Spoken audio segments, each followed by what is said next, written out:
Okay, what are you saying, people? Welcome back to another stream. I hope my sound is on. I think it is. If not, I'm sure you guys will tell me. But guys, welcome back to another stream. Hope everyone is well. Welcome back to Friday's stream, the last stream of the week. If you guys are enjoying the show, please be sure to subscribe to the channel if you haven't done so already. Make sure you do go and hit the bell so you don't miss out on any streams or uploads in the future. And of course, drop a like whilst you're at it. It really does help out the channel. I do appreciate everyone who does leave a like. Like I said, it does help out the channel, so I do really appreciate it. But guys, welcome back to another stream. Karis, good morning. Welcome. Testing me with that name there. I'm going to say Saturday. I'm going to go for the surname, I think. But good morning. Welcome to the stream. Hope you're well. Probably didn't pronounce it right anyway. Brian, good morning. Welcome to the stream. Hope you're well. Gerald, welcome to the stream. Love the show. Appreciate it. Straight to the point, detailed analysis. That's the goal, my friend. That is the goal. So I'm glad you're enjoying it. Hello from Ghana. Wicked. Welcome to the stream. Hope you're doing good. Just, of course, from shorts and dollar CAD. Okay. Yes, we'll have a look. No problem. Retested 0.168 level, night shift momentum. Okay, we will discuss. Darkshon, good morning. GJ for yeah, GJ. I mean, all the M pairs to be honest, but yeah, bloody hell, a lot of movement on the M pairs. I have re-entered my shorts and pound yen, which I'll go take a look at. But I was stopped out of my position yesterday, but that was such a big move, and I've got a pretty chunky stop loss as well. But yeah, it's a tough one because that's the yen pairs for you. It can sometimes be difficult to time, especially when it's that volatile. You know, even if you did time it well, you need to have a big stop loss to actually make sure you're covered. So it's always difficult to trade that. But as I always say on the channel, if you do get stopped out, if you do get faked out potentially, as long as the idea is still valid, you should still be looking for your entries. Don't be put off about getting taken out of the trade. If the trade is still valid, still look for your re-entries. And I have got back into GJ, and I'll go through that in a minute. But yeah, a lot of pips, big moves. It's it's almost comical, to be honest. What's up, Tom? Welcome to the stream. FX Wolf, welcome to the stream. Hope you're well. Ben, good morning. Bank of Japan, got the stick of that uptrend on the M-pairs. I know. What are we going to do with Bank of Japan? Just having their fun, aren't they?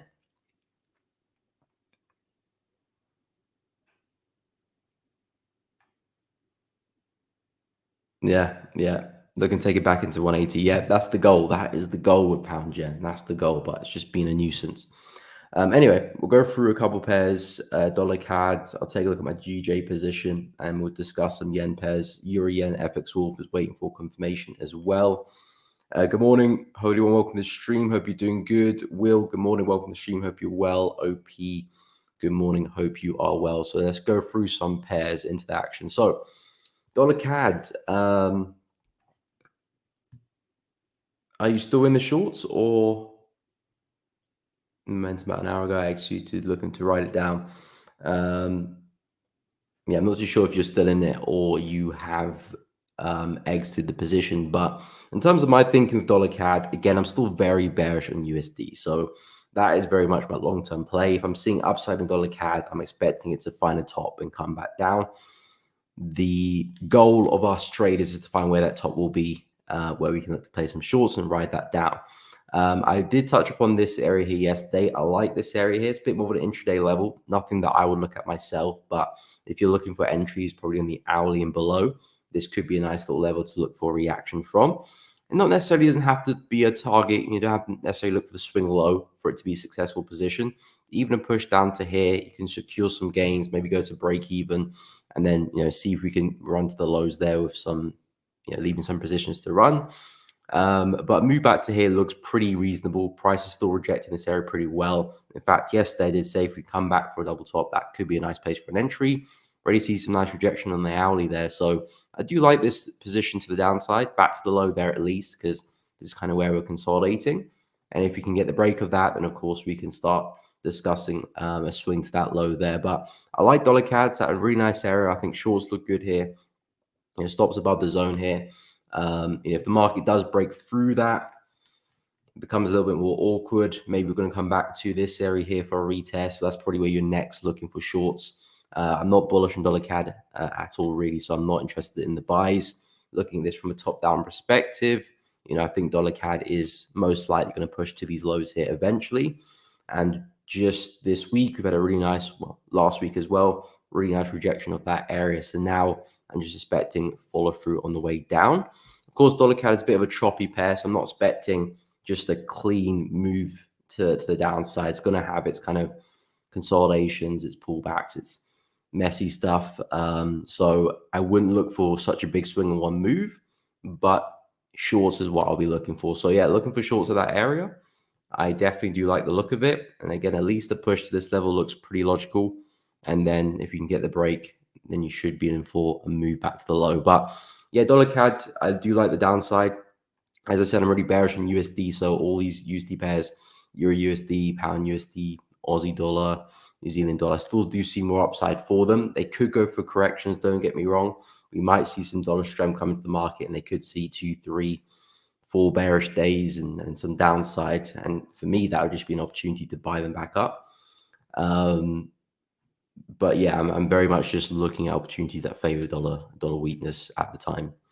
Until anything drastically changes, that will be the bias. So yeah, dollar CAD downside I like.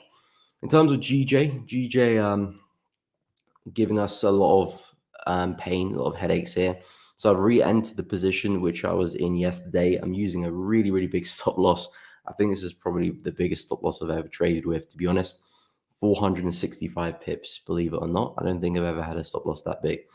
But of course, with using a big stop loss, you have to lower the position size because you don't want to be losing, 5 times more than you normally do. So have to reduce the positions, the position size of the trade. But of course, the targets do make up for that. You're looking at 1,200 pips roughly to the downside, back to more or less the 180 region, and that's been the goal of Pound Yen since the start of the week. And we're looking for Pound Yen to get here. It looks like he just wanted to do a massive fake out to stop out a lot of traders, including myself, before we get that rejection. Of course, Bank of Japan playing its role in that. But the key thing I'm looking at is that we've wiped out all liquidity above that, and now we're seeing a real strong impulsive candle, a lot of conviction in there. So that's kind of like a statement to me that price has now swept the highs, now we're ready to turn around. So of course, with such a big candle, there'll probably be some intraday retracements. So people in the intraday timeframes could probably make use of some pullbacks to some areas maybe before we do continue, and there'll probably be some lower time frame pullbacks on the way down as well. So that could be something you're looking for, because I know a lot of people won't be so keen on a almost a 500 pip stop loss, and I understand why. But yeah, that's the idea. Again, it's the same idea at the start of the week, and all the yen pairs have pretty much done the same thing. Some more than others, but we've all had pretty big reactions. As I spoke about Aussie yen, as we got to this high, looking for some shorts. I've just been sticking with GJ. That's been my pair.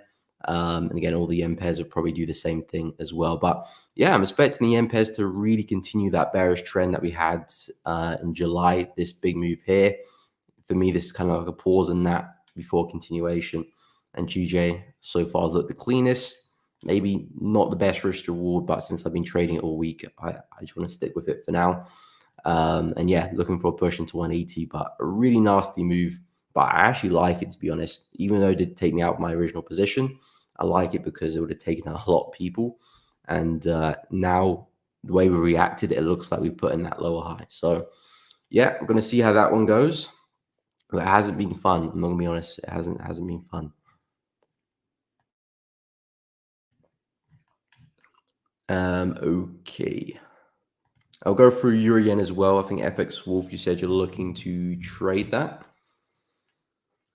Holy One got into dollar CAD, sell at 10.45. Oh, right at the end of the day there.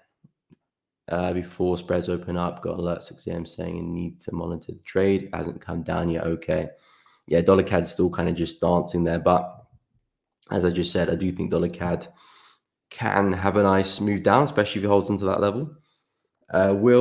Okay, out the oil position. Okay. Possible retest 68. Gonna take the day off after stream. Okay, fair enough.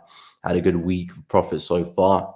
Can't knock it. If you have a good week, not the worst idea to sit in the profits and not give them back. We touched a lot on that yesterday about making sure you protect your profits and don't give them back so easily. But yeah, it's Friday. We've got some news coming out, but I'm not expecting anything crazy today anyway. So taking a long weekend is not the worst idea in the world. What's up, man? Zondi? Welcome to the stream. Hope you're well. Holy One, GJ, respect to the H450. Oh no. I mean, again, the thing for me is that price is still at the same level. So as long as price remains that, I'm looking for my entries. Of course, waiting for the 50 will give you that more protected entry because you know price is now below the 50. I'm expecting it to break below. Of course, if it doesn't, we'll see price push up anyway. Okay, entered 1 hour ago, still exactly at the level you mentioned, level marked out. Yeah, I like it. I like dollar CAD from that area. I think intraday looks good, at least back to the lower end of that range on the hourly chart, around 1.346-ish. I think we're looking good for a move to that area. And then, I mean, I expect a lot more downside, but I'm just thinking in terms of trading. You know, this is an area where price may come in and go back against you. So, you know, securing some gains there makes sense. But if I was looking to swing it, I'll be looking at that low as well. Maybe looking at going break even if we can get the break of that area. But yeah, I like dollar CAD shorts. Tom, what is up? In your own opinion, what do you think is better, fixed TPs or trading stop loss? I think after using trading stop loss for a while and using take profits for a while, I think the best is actually a bit of both. But I'd say it depends where you are in your trading and how much time you've got in your hands, because trading stop loss does require a bit more time, especially if you're intraday, because you have to keep up to date with the price action.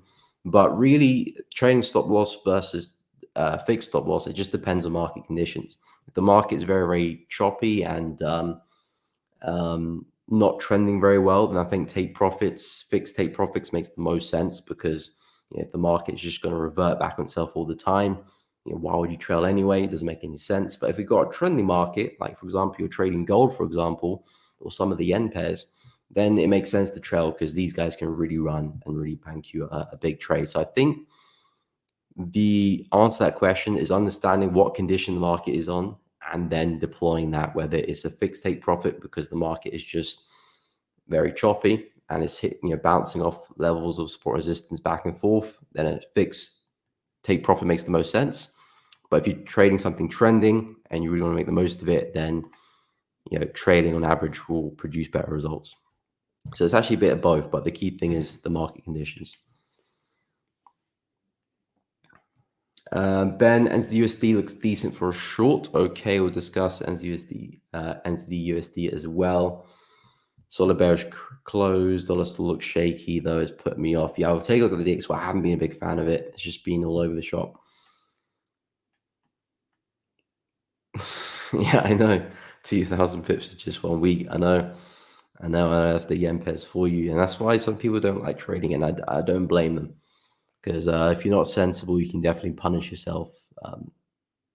Mess yourself up big time.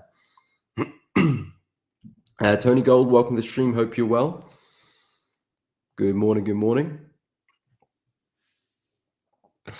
Bank of Japan really weren't feeling that monthly engulfing candle. Welcome to absolute violence. Yep. What's up, Antonio? Welcome to the stream. Hope you're well. Yeah, I mean, Bank of Japan they're just playing around at this point in time, because I mean, it's always fun to wake up and just see absolute chaos in the markets. It's like, yeah, that's a great way to start the day. Anyway, we'll go through NZD-USD. Actually, I'll take a look at Euro Yen quickly, and then I'll go to NZD-USD. So Euro Yen, another yen pair, which of course has gone through a bit of chaos this morning. I'm expecting a lot more downside for all of the yen pairs. So I'm bearish across the board. Normally, when I create a buy, it's normally for the collective of a currency, and it's and its related markets. So with yen pairs, I'm very bearish in pretty much all of them. Some look better than others to trade, of course, but euro yen is one I'm expecting us to come back into 155. I'm actually looking at a really big head and shoulder pattern with the left, the head, and the right shoulder in this area. So I do expect us to eventually come back into the low, and I do expect us to eventually break through as well. Euro yen is another one on the higher time frames, which is just trading at a major high where I do think there's a lot of room for us to run into, at least for a retest of this area. This high here, I think we can at least come back and retest that, which is more or less around 149, 150 area as well. So in my book, longer term, there's a lot of room to the downside for us. So keeping that in the back of our heads for now. But on a more kind of intraday level, it's a bit awkward because, again, the best place to short euro yen, as I've been talking about all week, is definitely at the high here, or as close to that high as possible, because at that point we can get a decent stop loss above the high there, and the risk reward looks really good, of course, if you can get an entry right there. Now that the price has kind of already had such a big push down, price is kind of trading in the middle of this range here between the highs and the lows. So I'm not a big fan of that, to be honest with you, yen. I mean, I'm still pretty bearish. I still expect us to push into 155, 150 as well.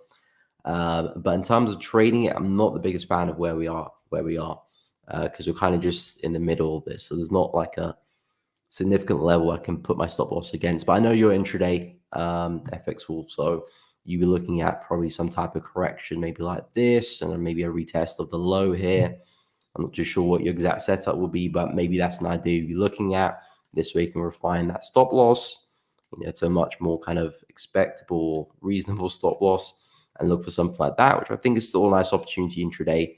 But as a swing trader, I would like my, on the high time frames at least, I would like my entries closer to the 164 area. But I like this as well. Nice retest of the low here. And as I said, I'm really bearish in the yen pair, so I do expect this one to continue heading down. Maybe a bit of a correction because it was a pretty big drop. So something like that might make sense. Entries there. And yeah, expecting a push into 155. But yeah, expecting more of the same for euro yen as well. We'll go through USD next. CAD, Euro CAD, of course, we'll take a look, no problem. I've definitely missed out pair someone's requested. And if that is the case, drop it down in the chat. Casey, good morning. Welcome to the stream. Hope you're good. Amrit, welcome. Okay, we'll take a look at gold as well. Yeah, that's always a scary prospect, that. Ben, imagine you're scalping yen pairs and the Bank of Japan intervene just as you place your trade getting slip tail. Yeah, that's a nightmare, to be honest. That's always one of the risks of low time frame trading. If anything crazy was to happen in the market, especially with the yen pairs, which are quite prone to that, because you're using high lot sizes, because the tighter the stop loss, the higher the position size you can use. So if things don't go well and in a split second the market moves 200 pips, that could be very detrimental, very, very detrimental. So yeah, that's always a risk with yen, which you can't really get around, to be honest. Yeah, it's difficult to get around that completely because you don't know what's going to happen. So yeah, that's always a risk, I would say. So yeah, we'll go through USD. So again, USD I'm really bullish on, but it's not really in bullish territory for me to look for any opportunities just yet. We've just about come back into the swing high over there around 0.635. So we've just gone and hit our heads on that level. So I've been discussing this level here as a really nice place for a long. If price is going to retrace there, fantastic. I'll be looking for some entries to try and catch that next high low. We've got the swing high there, swing low, new swing high. As long as we don't take out this low here, I'm looking for a big buy. And this is like the most reasonable area where that next high low could form and we could be on our way. I mean, maybe price doesn't want to have a pullback. Maybe you just want to break straight through. But that's the idea I'm looking at. If you're looking at sales for USD, then of course we're back at high, so it makes sense, and we very well could go and see that move. I'm not so interested with the sales because, as I said, I'm very bearish on USD. So any opportunity I look for on the dollar will just be in favor of dollar weakness. And that's kind of going to be my bias for a while. But of course, I'm not blind to see that this is a really nice level, and should we reject it again, could be a nice sell at some point in time. I think if you're looking to short, try and get stop loss above the high there. I'm not quite sold on this high. If price can push up again, respect that area. I think that would be a nice place for an entry and a stop loss above. And naturally, some targets around 0.622 with this big level here makes some sense as well, or even this low here. So I don't mind the shorts from 0.634 testing that big daily level. I think it makes sense if you're looking to short. That's of course bearish territory. But as a buyer, I'm waiting to see if price can push down first, and then hopefully find some buys at a later date. Just need to see if we can get that move. But that's kind of where I'm at with NZUSD. Same kind of thing with Aussie dollar as well. We're kind of in bearish territory, coming back into some major highs here. Sales look good, of course. We've had some really big rejections from this area. So, of course, there's a good chance price can see some downside. But I'm very much expecting a high low to form and a bigger move to still be to the upside, back to maybe 0.771, 0.7, 0.72 potentially.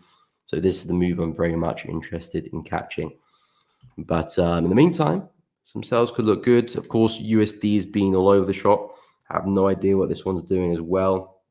We broke back above the low, came back down to retest it again. We're bouncing there as well. So to me, it's not really clear what DXY is doing on a lower time frame, intraday basis, higher time frame.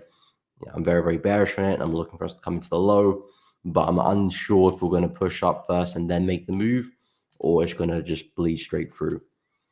And yeah, depending if we can break through that level or not, we'll paint that picture for us. But at the moment, it's difficult to say. It's difficult to say. I'm not a fan of the DXY. Really, it's not providing much clarity.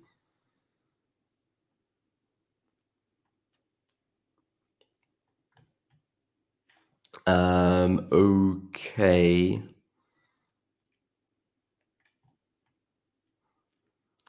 What was that? Okay, we'll go through gold and EuroCAD as well. Just put an RSI and find divergence on dollar CAD, so another confirmation. Okay, looking good, looking good. Do you say you entered that dollar CAD from 10:45 yesterday? Says dollar and CAD are currently same strength. Yeah, I mean, that would make sense of why the market's kind of sideways. CHF tends to move in line with yen. Do you find this? Yes, I do find this. Maybe not to the same degree. I think yen is kind of Swiss on steroids a little bit, but effectively, they're kind of the same. They move in the same way. When yen is strong, Swiss is strong, and sometimes dollar as well, and vice versa. So yeah, you would expect to see Swiss pairs drop as well, and they have dropped a little bit. I looked at them this morning. Euro CHF, pretty big drop. I think Euro is the weakest out of them because Euro yen dropped the hardest, I think, out of all the yen pairs. So did Euro CHF. CAD CHF, bit of downside. Pound CHF, some downside there as well. Aussie CHF, some downside. New Zealand CHF, some downside. Of course, not to the same level, but CHF is, it does move the same way.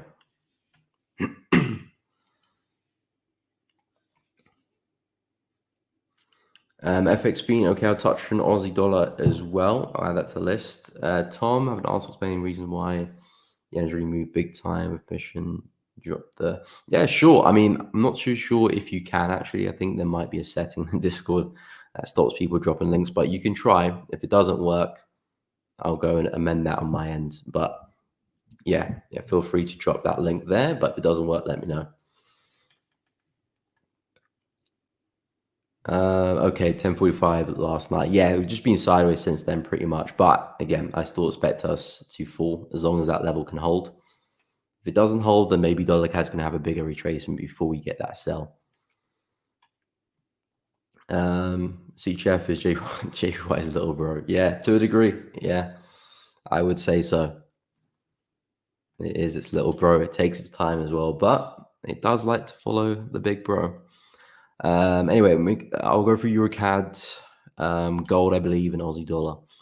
So EuroCAD, not a fan favorite of this market, I must say. It's just it has been very choppy as of late.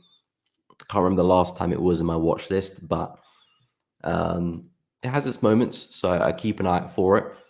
It's been slowly pushing to the upside, but it has been struggling at the high here. So I'm wondering if we're going to go for a reversal here, because it is effectively a range. And if we're going to break out the range, I would have kind of expected us to have done that by now. So we may be going through potentially a bigger move lower. In terms of trading it, that's where it becomes a bit difficult, because the only place that kind of makes sense for a short kind of would be up here. I wouldn't look to try and get involved anywhere in the middle, because we've got strong support down there, strong resistance up there. Anything where price is in this area, I wouldn't look to go and trade personally, just because we've effectively got a range, and my kind of rule is don't trade a market that's in the middle of the range. There are some exceptions to that, but 90% of the time, I don't want to touch the market. So with EuroCAD, if I'm looking for buys, I still like the area 1.49. Stocks below that make the most sense, and looking to see if we can take it back to the highs. If we're looking for that reversal, and of course, a push back to the high would make the most sense, around 1.515. Some entries and stops above that area would make the most sense as well. As to what we're doing now, we're kind of ranging in the middle of the range. So that's just never really a good sign, really. We could break up, we could break down. I wouldn't really read too much into it. If you're really looking for an opportunity, then there could be something on the breakout of this and looking to trade it back to the high or the low. Say, for example, we do commit to the upside. It's probably a pretty good chance that we do push back to the high there. So that could be a nice intraday trade. Likewise to the downside, if we do break the low, a retest of the low of the range, there's a good chance we do make a push back down to the low at 1.49. So there could be some nice intraday opportunities there to trade that range on the breakout. But my advice is don't necessarily expect a clean move up. It might push up, but it could do something like this on the way up as well, because that's kind of the theme of the market. It's just very, very corrective. But naturally, if we do break the high, I'm probably going to push up there. Then we can discuss some sales at a later date. And of course, same thing with the buys as well. But yeah, I'm not a big fan of the conditions. And if I'm looking to get involved personally, I want price to be up at the high or down at the low, so I can get some nice stops away from the chaos. Let me know your bias with EuroCAD, what you're looking for. I think because we're still failing to break the high here, I still do expect us to go through a big move down. But yeah, not the best place to short and capitalize on such a move just yet. We'll go through gold, and then we'll take a look at Aussie dollar as well. So with gold, just bullishness, I suppose. Haven't really been keeping an eye on gold, to be honest, because I know it's just so bullish. And unless it goes through a bigger retracement, there won't be an opportunity for me on the timeframes I'm looking at. So I haven't really been too focused. With the price action, these have been the two levels I've considered looking to buy. Oh, what happened there? These are the two levels I'd be considering to buy from, but yeah, the market just hasn't got that retest yet. I was looking for the retest of this area, came about 3/4 of the way. Unfortunately, didn't happen. And this level here, just kind of no real sign of a pullback yet. And even if we do, I highly doubt we'll see one to go all the way and retest that area. Probably come maybe halfway, find some support somewhere, maybe as we approach some of these areas on the left, and then use that as as support or as demand to take us higher up. So gold, I'm still very bullish. If you're looking at intraday opportunities, you probably find a bit more luck there in terms of opportunities there. I do like the buys as we do approach the low here, even the low down here as well, even this area here as well. If we're to pull back even into this level, I think that's a really nice place for a buy. At the moment, as we come into this area, this is kind of where I'll be positioned intraday to take it to the high. Oh, did not mean to do that. So something like this back to the high, and then again, looking to trail to see how far we can take it. But you can see we respected it once yesterday, coming back again, looking for that double bottom essentially, and a push back into the high. If it doesn't hold, then I'll look at this area here as another place to buy from, which is pretty much just a retest of the high and looking for the same thing. So that's how I would look to treat gold intraday. But yeah, still so bullish. I'd only be looking at buys, not interested in sells one bit, especially because of the current kind of condition the market is in. It's not a normal gold, it's an exponential gold. So I'll just be looking to buy until proven otherwise. Yeah, and my levels down there don't look likely to be tested anytime soon. So yeah, with gold, just more of the same, really, more of the same. Okay, so we'll take a look at Aussie dollar next.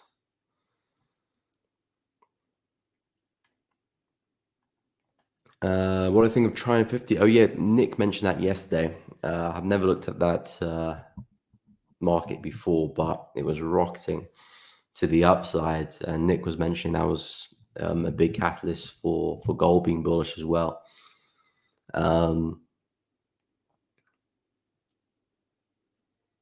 But yeah, I've never had a look at the market before yesterday.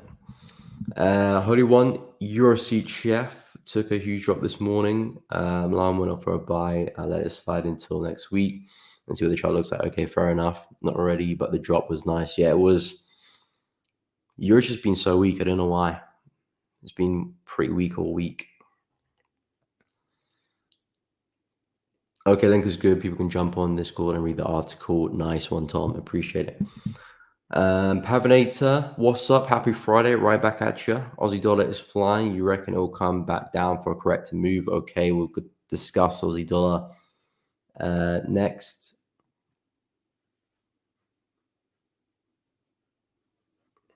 Fair enough. We're convincing Holy One to finally join a Discord or a forum or a chat. Just out of interest, though, just out of interest. But yeah, of course, it's more than welcome. I mean, you can just sit on the sidelines and just observe if you want to. No pressure.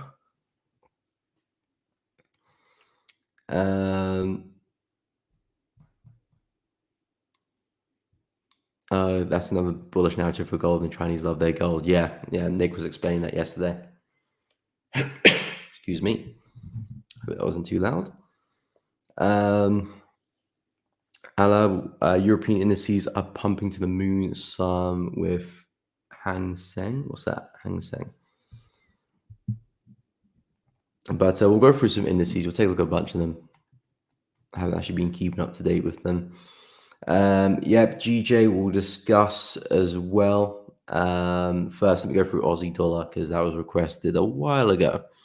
So with Aussie dollar, actually, I did touch on this one briefly. With Aussie dollar, we have hit a massive high. I do expect a lot more upside, really, because I'm looking for kind of a reversal on the higher time frames. The monthly chart to me looks like it's slowly bottoming out. I do think there's a good chance we're going to push back to this area here pretty soon, probably by the end of the year, around 0.71. So in my book, there's a lot more upside to be had. I'm very bearish on USD anyway, so that feeds into the confluence, and hopefully that will help drive price higher. But at the moment, we're kind of banging our heads on a pretty sturdy resistance on the weekly chart, which of course, we've seen a lot of downside from.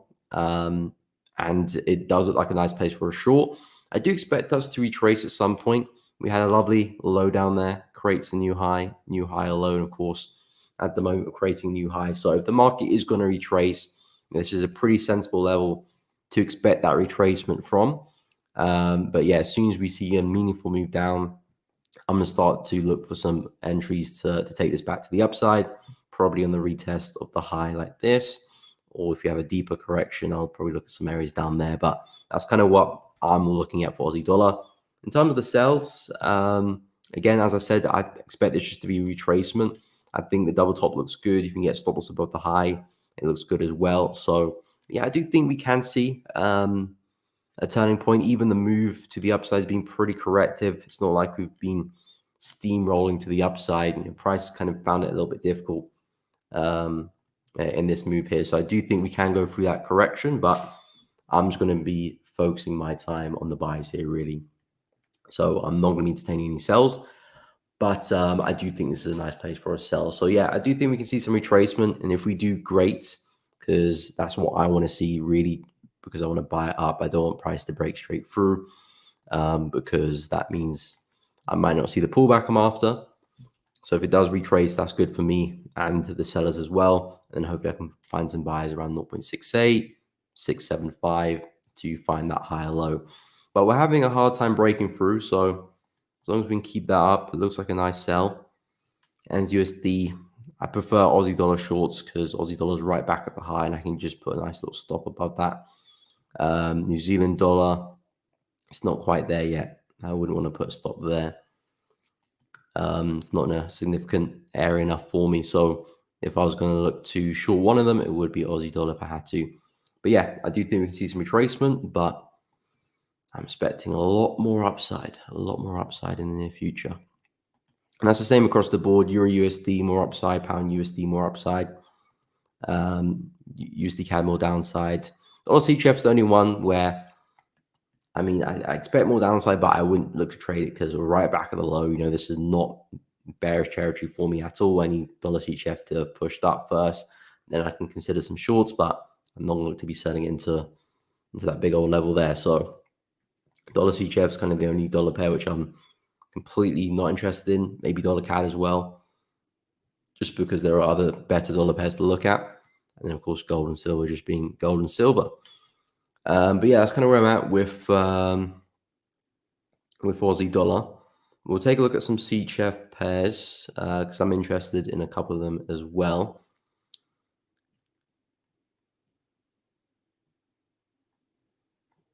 And we'll go through some indices too. Okay, we'll discuss GJ quickly. China, GJ, did you die? Indeed, it did.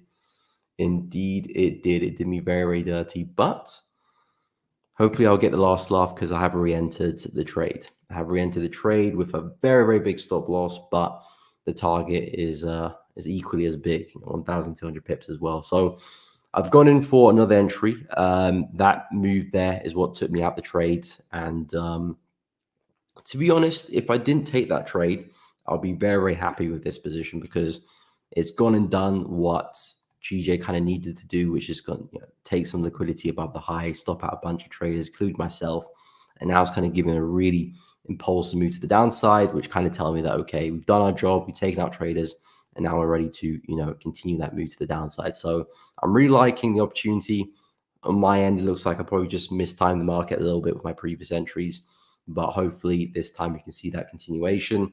Again, the idea is still at play, which is I'm not expecting price to break past this area. Of course, disregarding fake outs, but the aim of my expectation of the market is that we're not breaking through here. This is going to be the next top, and I'm going to be expecting a new low at some point here as well. So that's very much what I'm expecting here with GJ. Just maybe I got into the market a little bit too early, unfortunately. So yeah, it definitely did me dirty, but hopefully we can get the last laugh with a continuation lower.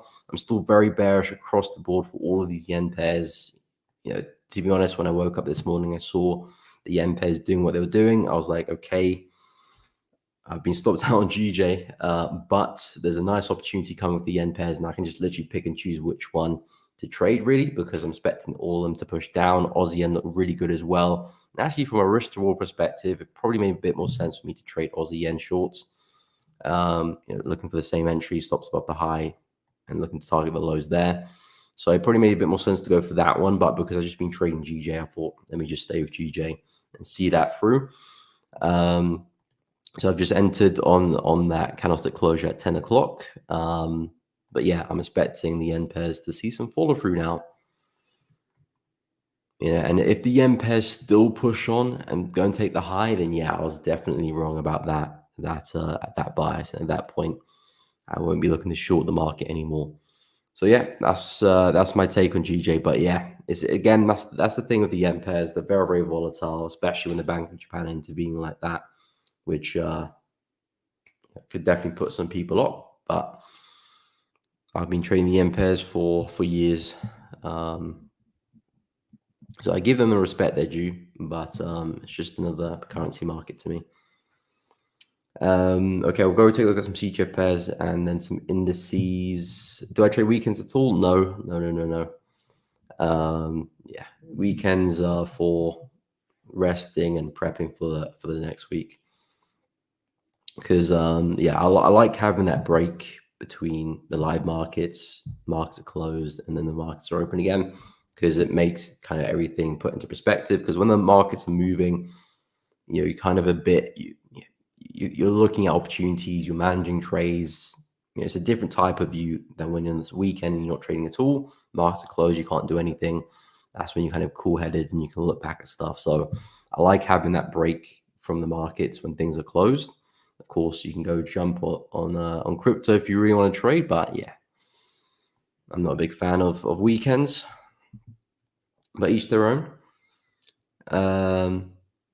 Revenge and GG unfinished business, 100%. That's exactly what it is. Maybe it's an element of revenge trading, to be honest. Maybe it's a type of revenge trading. Yeah, I mean, again, it still fits the plan, so that's the key thing. It ticks all my boxes, so that's the key thing. But the reason why I chose GJ rather than AJ or New Zealand yen is probably a bit of a revenge. So yeah, caught me red-handed there. Anywho, we'll go through some CHF pairs. So CHF, as we just briefly discussed, they tend to move similar to yen. When yen is strong, Swiss is strong. When yen is weak, Swiss is weak, and vice versa. But yen is probably the harder hitter. But you can see in July we had a really big sell-off as well, just like the yen pairs. We had a huge sell-off there, and the yen pairs did the exact same thing as well. Big tank. We went through a big meltdown there as well. So they're very, very similar. If you're shorting pound yen, there's no point in jumping to pound CHF as well, because they'll probably do the same thing. So pound CHF, another CHF pair which looks like a good sell. Still respecting this area here at 1.132, and I'm expecting price to push back into that area there at least. Maybe we do push up from there. Maybe we do break through. We'll get to that when we get to that, but I do expect to see some downsides for pound CHF. I think most CHF pairs in some nice places for some shorts. Aussie CHF, not quite for me. I was talking about this low here where I want to sell from. I'm still looking at this as being a big impulse. I'm looking at a low high for that. So this is kind of the area I want to short from. We just about broke through this high here.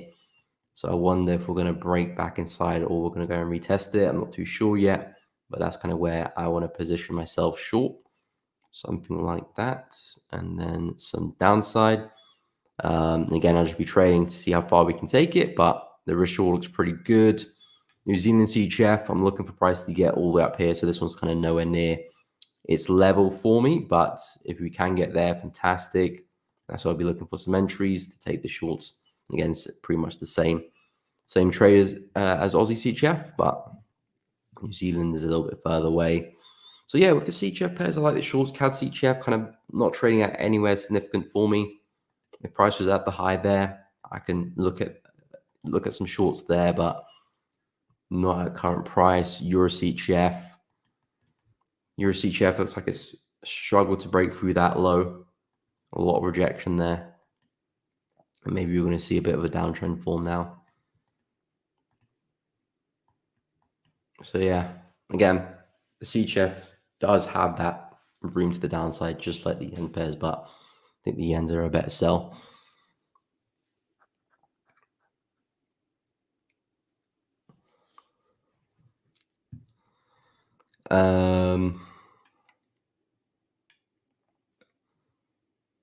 Gold, where do we buy? Isn't that the question, Jonah? I'll go and touch on gold in a moment. And some indices as well before I forget. It's funny because we've always been Forex traders. True, we exchange money when we go on holiday and trading Forex subconsciously. Yeah, that's very true, actually. Yeah, now we do it full time. That is a weird one. We've always been Forex traders. Converting your pounds to euros, your euros to dollars, vice versa. Okay, don't trade weekends either. Don't like the spreads in the crypto either. Ethereum is very strange. Massive lot size to even make money because the pairs are weird. Yeah, I've never really looked to trade cryptos actively, even during the week.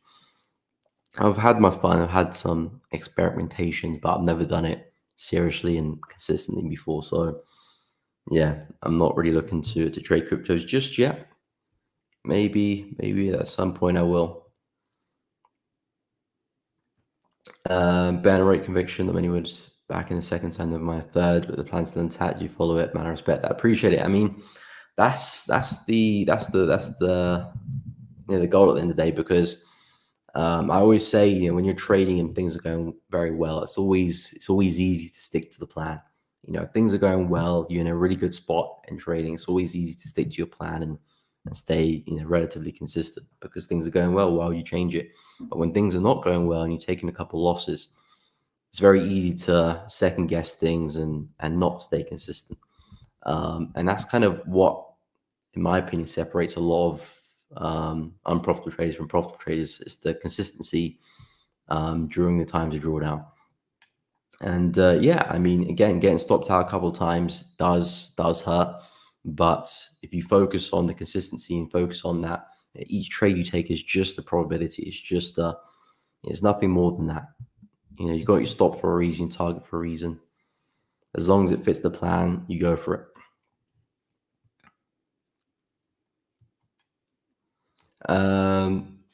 All right, no problem. We'll have a good one, my man. Take care. Really appreciate the streams. Love to hear it. Have a good weekend, everyone. You too, Will. And congrats on the oil position. If you guys are enjoying the stream, by the way, please be sure to drop a like and subscribe to the channel if you haven't done so already. And make sure you do go and hit the bell if you haven't done so already as well, so you don't miss on any streams or uploads in the future.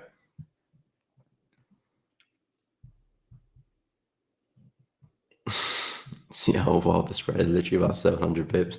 Very, very true. They've got to make their money somehow. I mean, maybe not that much, but they do have to take their slice of the cake as well. Thoughts on silver? Okay, we'll discuss silver, Antonio. No problem. When are you transitioning over to add USD to your watch list? Probably, hopefully, starting next month actually, because I'm pretty much done with the back testing. So now I'm kind of moving on to the phase of slowly trading it consistently. So trading it with taking it less risk than I normally do. Probably I'll start half of the risk. I normally trade with FX pairs, and then if I find some nice confidence with it, then I'll look to add it and just completely go for it. Because with US30, although I'm using the same techniques I do with Forex, I'm going to be a bit more aggressive with positions with US30 because I don't always get the pullbacks that I do on Forex. So if I'm always going to wait for that pullback, I'll miss a lot of opportunities. So the kind of style I'm looking at is a bit more aggressive, still looking at the same level of support resistance and market structure, but I'll be taking a bit more aggressive entries on US30 and really looking to maximize my risk reward from trading stops. So I'm excited for that. But yeah, looking for October when I'll start. But yeah, I finished the back testing. So I'll probably be saying goodbye to Aussie New Zealand dollar, to be honest, because yeah, it's just not really a great pair for me. Again, it does have its opportunities, and if you look at mean reversion a lot, it can be a nice pair to trade, sell high, buy low. But if you're looking at trending markets, this is just not a trending market. So you're not going to have fun with this, at least most of the time. There's some brief trends here and there, but not consistently. Anyway, we'll go through. Someone asked about gold. Yeah, gold, again, you're just looking for lower time frame corrections, and you're looking to keep those buys at it, really. I've mentioned this area here around 2650. I think that's a really nice place for a buy, and looking for price to come back into the high there as well. So if I was looking at intraday, I would be looking at some confirmations probably in the 15 to really maximize that risk reward and see if I can get a push back to the high and see if we can start trading as well. But to me, gold's looking really bullish. That to me looks like a nice place for an entry. If that fails, then I'll look at this area for a buy as well, where we had a brief kind of stop and a big breakout, 26.38. That to me looks like a sensible place for a buy as well. But yeah, I would be looking at targeting the highs there for gold. In terms of silver, whilst we're on the topic of gold as well, silver, I'm looking for buys as well, but this one's a bit more difficult to trade because silver, we are banging our heads on a pretty big level here. So I'm kind of waiting for us to break and then look for opportunities on the retest, unless we go through a bigger retracement. In that case, I'll look for a retest of the high here, but I'm not a big fan of that really because we've had such a big correction from this area. I'm not really looking for price to go through that again. I kind of want to see silver make a statement, break the high, and then just kind of expecting more upside similar to gold. But at the moment, we're kind of failing at the high there, so not the best signs. But if we can get a bigger pullback to, let's say, 30, that to me looks like a nice place to position some long stops below and see if we can take it back to 32.5 and maybe beyond that as well. But this to me is definitely my preferred opportunity on the retest of that area there. But yeah, very, very bullish in silver. Just this one's lagging behind gold a little bit. It's got some resistance it needs to break. And if we can do that, great. Looking at some opportunities on the retest of that on the 4 hour there. So yeah, that's kind of where I'm at with silver as well. Let me know your bias, your thoughts on silver. If I have missed out a pair, let me know. I keep saying that, but I have the feeling that I have. Anyway, what's up, Blessing? Okay, UJ, we'll take a look as well. If you can trade US 30, you can do all the indices harder than NAS. Okay, I didn't know that. US 30 is harder than NAS and S&P. I mean, again, the plan is to add US 30 so I can add NAS and S&P. The experiment is to start trading US 30 to get me up to speed with trading indices, and then I'll look to incorporate more. And it will probably just be NAS and S&P for now. Maybe look at the DAX. Not really so keen on the FTSE, to be honest, but because US 30, NAS, S&P are very correlated as well, so kind of makes my analysis pretty simple for all those three. Create a bias for kind of all of them and just look for the better market trade. But US 30 is the testing one.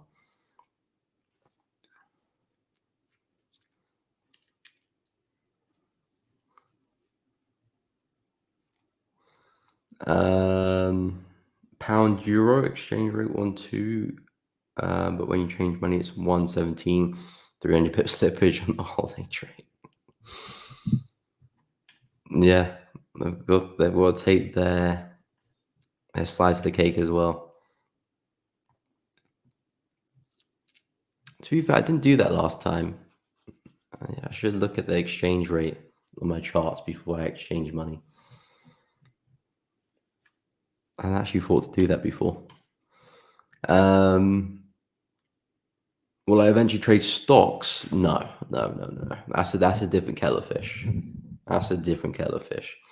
Yeah, I don't think I'll look trade stocks at all. As long as FX around, I like my FX. Indices, looking at gold and silver and indices is kind of like me looking to broaden my horizon, making sure that I've got more than one trick in the bag. But yeah, I think stocks, yeah, I don't see myself ever going to stocks unless I have to for some unforeseen reason. I highly doubt I would ever do that. Anyway, we'll go take a look at UJ and then we'll go through some indices as well. See what US 30 is cooking up these days. So yeah, with UJ, again, another big push to the downside, another yen pair going through some theatrics this morning. Again, we were talking about a short from 147. A lot of these yen pairs have hit those levels I've mentioned on the weekend and the start of the week. They've kind of just come into those levels abruptly and then just turned around very aggressively. So it's just been difficult to trade them unless you're willing to have a big stop loss or set orders from early in the week. It's always difficult to catch these moves when Bank of Japan have their fun. But intraday, if we can get some pullbacks, I think there could be some nice opportunities here. Similar to what I was speaking about with Euro Yen, possibly a retest of that low could look like a nice place for an entry, maybe on the hourly 30-minute, something like that. Stops above, depending on the entry you get. But the goal is I'm expecting dollar yen to move back into the low. If I just move this quickly, I'm looking for price to eventually, can't draw now. I'm looking for price to eventually break through this and continue lower. I'm looking at kind of like a big head and shoulder pattern. And this would have been the area which I would look to short from. If I wasn't focused on GJ and we actually had a better entry. But now that we have seen that reaction, yeah, I'm expecting us to push down. You can even see how corrective the move is as well. We're pushing up. We weren't really pushing up. We weren't really flying, especially after coming off such a big low like this one, which gave such a big move up. All we had was just a very small corrected move. So this was a sign saying that, okay, we probably weren't going to push forever. Probably going to put a top in at some point and continue down. So yeah, for UJ, I'll be looking at some intraday corrections, something like that, around 144. And then, looking to target at least some of these lows on the left. But I do expect us to get back down to that low at 140. So more downside for dollar yen. And if USD is also going to break low as well, the DXY is going to break lower, that could really help out dollar yen. In fact, dollar yen might be one of the better currencies, better yen pairs to trade, actually, if DXY does break down, because then yes, you've got a weak USD as well. So that might make dollar yen a smoother market to trade, but yeah, I expect it to go down anyway. Okay, so we'll take a look at some of the indices. So US 30. So yeah, this one's just, again, not really at a place where I'm looking to trade it, because when I look to incorporate US 30 in my trading, it will be from a swing point of view. I won't be looking to do any intraday trades. I'll be looking to try and catch these lows here. That's what I'm planning to try and do. Doesn't necessarily always have to be at the bottom. I might look for opportunities above it, but with US 30, you don't always get the pullbacks and the retests like you do in FX, or as much as you would do in FX. So I'll be looking to try and catch the lows here. So very much with US 30, I'm looking for that next correction for that next big buy. That'll be my plan for US 30. But at the moment, we're just kind of, trading in this ascending channel, and we're right up against the upper limits of this. So I do expect us to go for a retracement at some point. Am I looking to short that? Absolutely not. I can understand looking to short it because you're expecting that retracement, but that's just not a trade that I'm willing to take. But if you can go through that correction, fantastic. You can look for some areas for a buy. I've pointed out the retest of the high here is a sensible place for a long. Even the retest of this area looks decent to me as well. An area where we could see that high low form and a push up as well. But yeah, I'm just not interested in the shorts, and I wouldn't look to buy it now either as we approach the high. Maybe if we see a solid break, and we should move this out of the way. Maybe if we see a solid break above that, some intraday buys could look good above that, but we're just in that area in the daily chart where I do expect that retracement to come through. So even if you do take some buys intraday, not expecting it to go too far. It could do, because we're in that bullish climate, but we're in an area where a retracement is pretty likely as well. So got to take that into consideration. But yeah, US 30, I'm still bullish. Market's still creating higher highs and higher lows. So naturally just finding opportunities for some buys. Those two areas look like really nice places for some longs, 41,500 and 41,150. Just a waiting game to see if we can get there. NAS, last time I looked at this one, was looking really bullish. Yeah, it is. In fact, NAS is probably the better one to trade, actually. I like a retest of that high there and a continuation back to the all-time high at 2,700. That's what I'm expecting NAS to get to. Because if you look at NAS, if you look at US 30, look at S&P. S&P's at all-time highs. NAS is nowhere near all-time highs. US 30 is at all-time highs. So I think NAS is the odd one out and is likely to catch up with those other two indices. So I think if you're looking to take some buys on NAS, you've got a great upside potential, a lot of room to cover if we do get back to the highs. We've just broken through pretty strong level here at 19,800, which of course will now be acting as support. If we can get a retest of that, that to me looks like a great place for an entry, for a stop loss as well, and some buys. I mean, I did also mark out this area here as an area to look at intraday as well, because we might not get the retest bang on the money. So we might be using that intraday. But if you do come back down, that looks like a nice opportunity on the 4 hour. Some entries there. And yeah, looking to take it back to where we came from. But yeah, really, really bullish on NAS.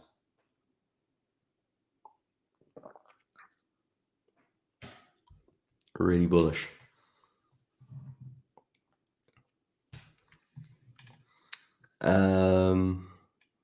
Subjective, but US30 has a weirder mix of companies, so it doesn't trend this smooth. Price action weight is still good though. Well, I guess if I can trade US30 well, or have some luck with US30, that means should be simpler to trade S&P and NAS. But I've been working on US30 for probably about 5 months, where I've been actively backtesting, I'd probably say. So yeah, I've been spending some time to get used to it, because I've looked at US30, looked at indices for the past kind of 3-4 years, pretty much as I've started streaming on YouTube. I wasn't really looking at the US indices or kind of end indices really, when it was just me, myself, and I. But when I started streaming and started looking at gold and silver, started looking at indices, started looking at crypto, before it was just FX majors and minors. So I've been used to the price action. I've looked at it a while, but in terms of actually trading, it's a little bit different, especially with the way I've traded FX for all these years. I'm always looking at pullbacks and retests. And that's the one thing I've noticed with US30 at least, is that they're less frequent. And US30 goes through those big moves, and it just has kind of minor corrections intraday. And so with my style, I can miss out on pretty big moves, especially with me being more of a longer term swing trader as well. So yeah, had to make some amendments to that. But if US30 goes well, I'll quickly look to add NAS and S&P too. Stocks like chaos, got to scan through 100 charts. Yeah. And there's fundamentals kind of affect stocks a little bit more as well. For example, if you're trading a particular stock of a particular company and the CEO takes a fart, the stocks could change drastically based on that as well. With FX, a lot needs to happen for it to move. Even an interest rate doesn't move the market too much, which is kind of the biggest event really for a currency. So they're a lot more stable. They're really nice to trade, long term, intraday as well. Stocks, there's a lot more elements to take into consideration other than just price action as well. I mean, you can use just price action, but you have to be aware of other stuff too.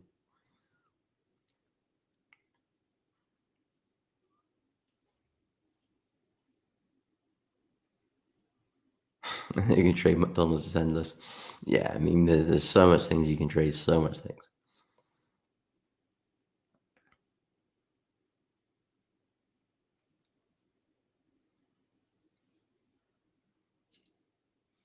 Of course. Yeah, I'm not too sure if I'll look to incorporate UK 100 in my list. I think I'll probably just stop at NAS, US30, and S&P. Maybe I might entertain DAX some later date, but I need to get used to those three first anyway. But I've looked at DAX; it has some nice moments too.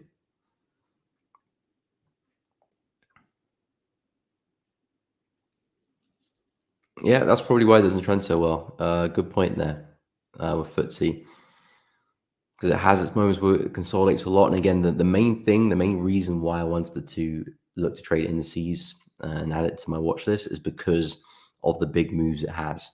I've been looking at US30, S&P, Look at some of these moves, humongous moves, which you don't see regularly on FX.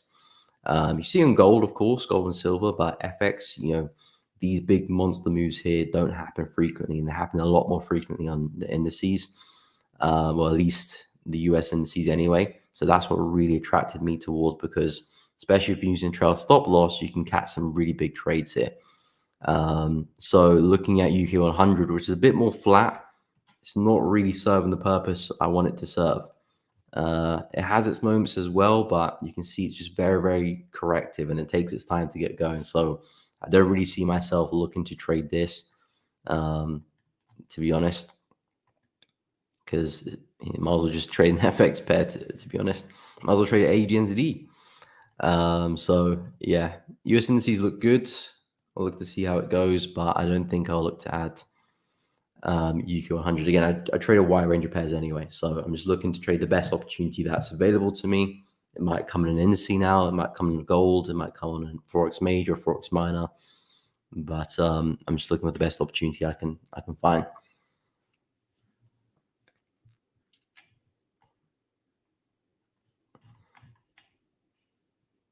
Like DAX trade yesterday bought the highest high. After that is nowhere to go, but still going higher.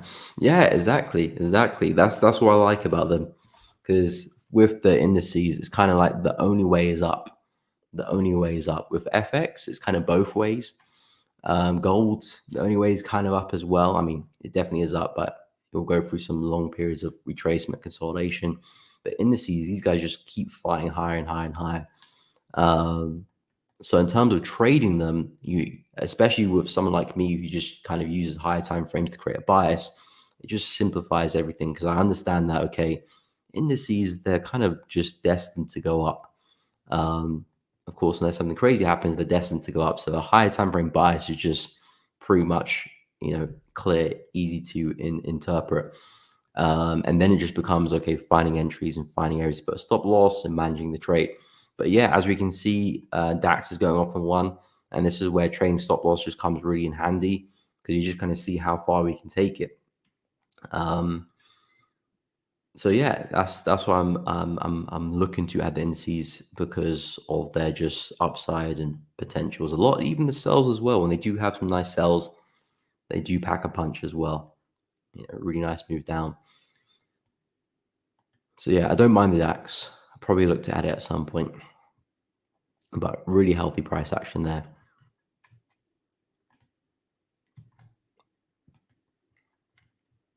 How is GJ doing? Still more or less at the entry. Yeah, this is going to take its while. But the thing is with the sales of the yen pairs is they're normally pretty quick if you're in the right direction. They don't normally, they could consolidate a little bit, but they normally get going. It normally takes longer for us to go up than us coming down historically. So I'm expecting us to really pick up some momentum at some point. I can understand price being a bit slow now because after such a big drop. I'm expecting price to, to correct and maybe retest some areas intraday as well. So you need to give it its time to breathe. But yeah, we're going to see how this one goes. Hopefully third time lucky. Third time lucky. But yeah, it's been a hectic one with GJ, I must say. But if the risk reward plays out, I'll make back the loss and then some, and then it will become worthwhile.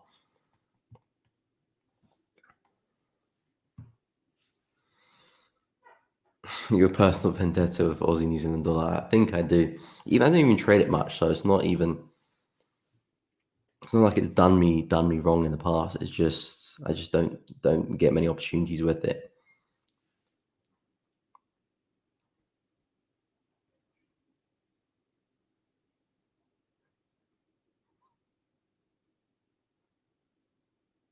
Holy one. Why trade US 30 just trades Euro 10 lots? It works the same. Of course, in terms of the Duracell keeps going. I mean, that should be a decent advert. That of course, in terms of the profits, depending on the position size, it can just be the exact same profits. Like you're finding that out with intraday trades. Just up in the lot size, smaller stops, making the same profit with a shorter distance. It's just with the US 30, especially in my case, because I'm looking to kind of swing for the longer term. in terms of trading stops, it just makes a lot of sense. It makes a lot of sense with how they trend. So yeah, I'm excited for that. And hopefully maybe by the end of the year, I could look to add NAS and S&P. Of course, I've been very busy with elevating traders. So if I wasn't going through that, I probably would have started trading US 30 by now. Speaking of elevating traders, make sure you are in the Discord. It's completely free to join. That is at the top of the chat. Cannot miss it. Discount opportunities will be available there when we launch, which is very, very soon. So do keep an eye out for that.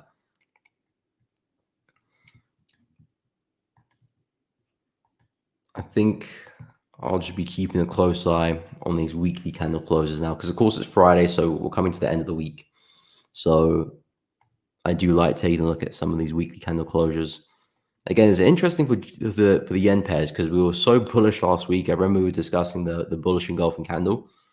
And then this week, this is GJ. Of course, we still got 10 hours before the candle closes, so things can change. But more or less, we're just leaving a big wick to the upside, which I do like. I do like a lot, because it says to me that all of this momentum from last week has kind of just dissipated. It's no longer there. And you've got a doji, because a doji represents indecision. So although we had a lot of bullish momentum last week, that momentum has now gone away. So hopefully next week we can get a nice bearish candle pushing right back down. Of course, that would be the best case scenario, but at least that bullish momentum is not there anymore. It's not like we're seeing another strong close up here. That makes things really awkward. But the doji candle, if that can close bearish as well, that'd be really great. But if it can close at least as a doji, that to me is a really healthy sign that we're topping out here and we could sell off next week. And again, a lot of these other yen pairs are giving us similar candlesticks. You can see the weekly there as well. Nice pin bar there, or shooting star candlestick pattern there. Aussie yen, that one as well. Nice wick to the upside, momentum dissipating. Not quite a doji, but at least I like the wick there. We tried to break the high, failed to do so. If that can sustain, there's a good chance we see a bearish week next week. New Zealand yen as well. Lovely wick there to the upside. Again, not looking as good as GJ, but I'm liking the wicks. We can roll over from that. Of course, GJ we just spoke about. Euro yen, not as great. I like this wick to be piercing through, not just testing the low. If this wick was like above here, that'd be really great. But it's still essentially holding. CAD yen as well would be nice if the wick kind of pierced through, but it's showing some nice rejection. So I'm liking the weekly candle closure. Say, of course, we still got quite a few hours left before it does close, but if we can look somewhat how we're looking now, that would be a real green flag holding the trade over the weekend into the new week. Dollar pairs, Euro USD is looking like a doji, pound a little bit bullish, New Zealand dollar pretty bullish, dollar CAD pretty bearish, Aussie pretty bearish there as well. And that just leaves behind some really nice levels for some buys there. Gold bullish, silver bullish as well. Haven't really spoken much about some of the cross pairs because they just haven't been as interesting as the yen or dollar. And then CHF, seeing some rejection. How's dollar looking? Yeah, just a small bearish candle there. I think we got some news this afternoon for dollar, if I'm not mistaken. I think we've got like is it PCE or was that yesterday? Yeah, we do have PCE. And also GDP for CAD as well. So might see a bit of noise there, but yeah, just kind of very sluggish weeks for DXY. The past 1, 2, 3, 4, even 5 weeks haven't done too much. Holy One, what's the larger account on ET? But just about to, yeah, largest we'll have is 100K. But our main focus is when traders show consistency, we'll look to reward them and we'll take back some rules. We can increase account sizes. All of that will be available to traders once they show consistency on the platform. But at the moment, we're 5K to 100K with account sizes.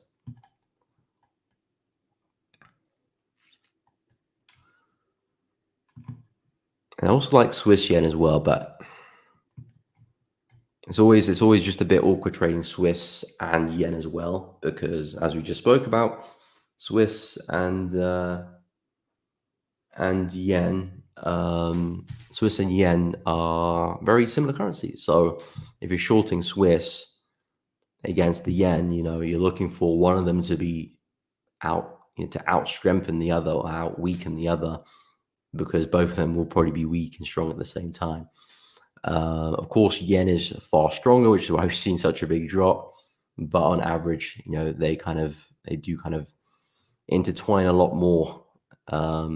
So from a currency strength point, it might make the most sense, but I do like the PA here because this one is a really nice textbook head and shoulder pattern.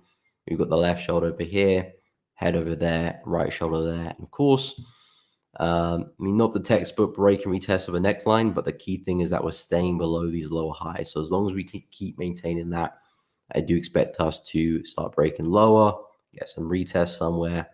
And I've got a really nice target for Swiss yen because over here was our previous all-time high for Swiss yen back in 1979, believe it or not. That was our previous all-time high. And recently, we've gone and broken past that. So I do expect us to come right back inside that range at some point in time. And yeah, that's where I do see the downside. That's where I do see the downside for Swiss yen. So I think this one is likely to push down. And now that we kind of put this head and shoulder pattern in, that for me is a big sign saying we're about to top out, expecting downside. So yeah, across the board, really, really bearish on these yen pairs. Still in heaven in 1979. So was I. I think most people would be on the stream, unless we only got any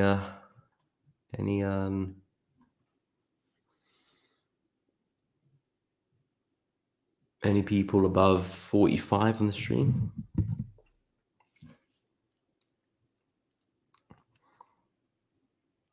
Can we look at JPYX? Sure thing. 1979, that was the year I passed my first prop firm challenge. Isn't that hilarious? 1979, mate, trading would be so different back then. Probably still calling people up to take a position. Hi, can I buy pound USD at 1.32 to take a trade? That's crazy, passing a challenge doing that at the same time as well. Born in 1983. Oh, okay, got some experience there early on, been around the block.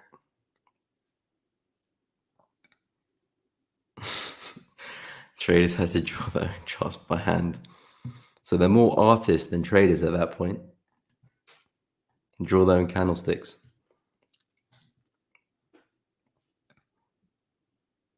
Yeah, that's true as well. They probably wouldn't have software where you can just implement a moving average. So you would have to probably do your own calculations, or maybe pay some crazy money for something to do that, a computer to do that. So yeah, it's a crazy world back then. I'm pretty sure if you take someone from 1979 and then put them in today's trading world, they'll be absolutely shocked about the ease of things and how anyone with $100 can just open a trading account and just begin trading right away. Let me take a look at the old Japanese basket.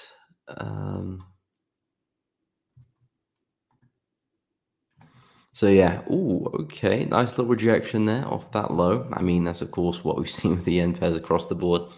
But yeah, this is the low I'm expecting price to hold and now continue back to the high, because I'm essentially looking at this being a bottom. That's where my bias comes from. I'm calling that lower bottom, which is why I'm shorting GJ, because I'm calling that a top. So with the the JPY, I'm looking at that being a bottom. So this holding is very, very important, because if we start breaking below this, then it's probably not a bottom, and probably price is going to come back to the low here. So at that point, I'll scrap that bias and reanalyze. But for now, I'm looking for us to hold that low. I'm expecting us to come right back into the high here. And in fact, if it is a bottom, I'm expecting price to actually break through that as well and start a bullish trend in the opposite direction. So yeah, I'm expecting a lot from yen, but this to me does look like the characteristics of a bottom. So I'm expecting more upside. So yeah, really nice reaction there. Really big engulfing candle. I think we've got some resistance here to contend with, so that might push price down a little bit. Go for a bit of a pullback, but if you can break through that, hopefully we can see the yen pairs push on.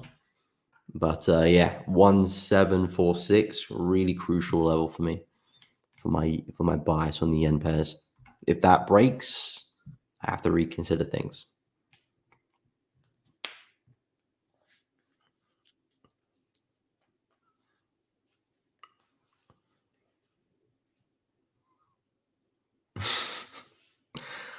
I still watch really old trading documentary, less hype and APs then. I could imagine. I wonder if the old documentaries, see traders flashing AP just before they make the call to place a trade. That would be funny. Yeah, that's very true. Weren't even mobile phones back then. Wow. Messenger pads. That's crazy. That is crazy. Yeah, the world's changed a lot. And again, that's just since the previous all-time high in Swiss yen. And that's where the conversation has come from, the previous high in all-time yen, 1979. Yeah, crazy stuff. And I do expect us to come right back inside that range as well. I think that's one of the benefits of TradingView as well. You can scroll back, ages. Getting data all the way back since the 70s is crazy as well. Very, very handy, very, very handy stuff. But yeah, I mean, it's been a mixed week. Not mixed week. It hasn't been the best week for me. Of course, we're shorting GJ twice and getting stopped out twice. I mean, I've got this third position, which could make up for it. But again, it's not going to do it instantly as well. If it's going to hit my take profit, it's going to take probably a couple of weeks. Maybe less if things really get going. But it's not going to be a short-term trade. We're looking for 1,200 pip move. Of course, in context with the market, it's maybe not the biggest move in the world, but 1,200 pips is nothing small. But I'm expecting the yen pairs all to go through that similar move there. I think my focus for next week is still looking for the shorts on the yen pairs. Of course, managing pound yen. I won't be looking to get into another yen pair until at least that is risk-free and well into profit. So I might not even get an opportunity because other yen pairs probably have moved by then. But my main focus will be managing GJ, looking to see if I can catch a buy on one of these dollar pairs, whether pound USD break and retest of the high there, whether a NZ USD break and retest of this level, whether Aussie dollar break and retest of this area. So something like that. I'll keep an eye on gold buys. I'm not too sure if I'll get it because it's been so bullish, but if we can get a meaningful correction there, I'm very much a buyer of gold. Silver, likewise as well. Breaking test of the high, fantastic. Eyeing up some buys there. Some of the crosses, the CAD crosses, not really doing much for me, to be honest. So I'm not going to bat an eyelid. Of course, I'll take a look at them during the weekend. But maybe pound CAD. I forgot about pound CAD just because we put that low in, so it doesn't look like we can get the retest. But if pound CAD does get the retest of that area, yeah, I would take a buy there. So maybe apart from pound CAD, USD not interested, pound NZD not interested, Euro Aussie no, pound Aussie no, Euro pound no, Aussie New Zealand dollar definitely no. CHF pairs, again, I'm probably not going to look to trade them, even though they're actually at some nice areas for some shorts, just because I'm tackling pound yen right now. It's a similar boat. Probably wait for that to get to break even before I look to get into another yen or a CHF currency pair. So yeah, that's kind of my task for next week. Manage pound yen and try and see if we can catch a high low on these dollar pairs. And of course, we're throwing pound CAD into the mix as well.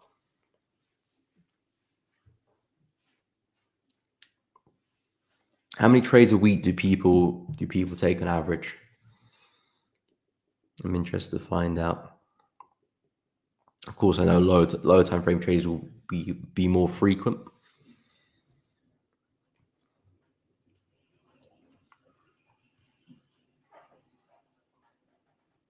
Old school bucket shops in 1920s. And we're getting really old school now. Oh wow, got banned from them all because he was rinsing them so much. Still need to read up about Jesse Livermore. I've done a bit of research, but I haven't done any proper reading.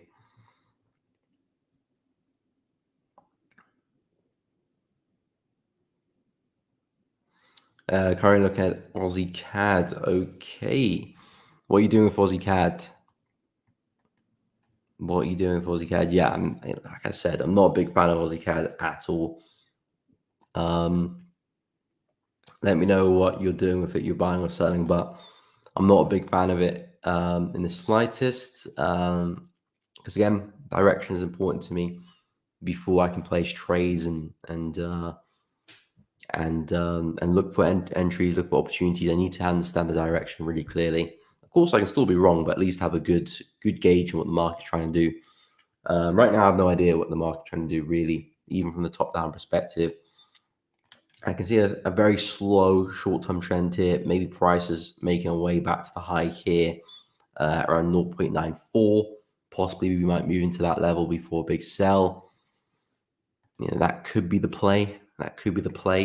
But there are just other pairs that are a lot cleaner than Aussie CAD, at least in my view, and for my trading style anyway. So that's why I'm not so focused on pound CAD. But I think if we can get to 0.94, there could be some nice shorts around that area. I think in the meantime, as we go and break this high, probably not the worst idea in the world. Looking for a buy in the retest there, trying to continue with those higher lows.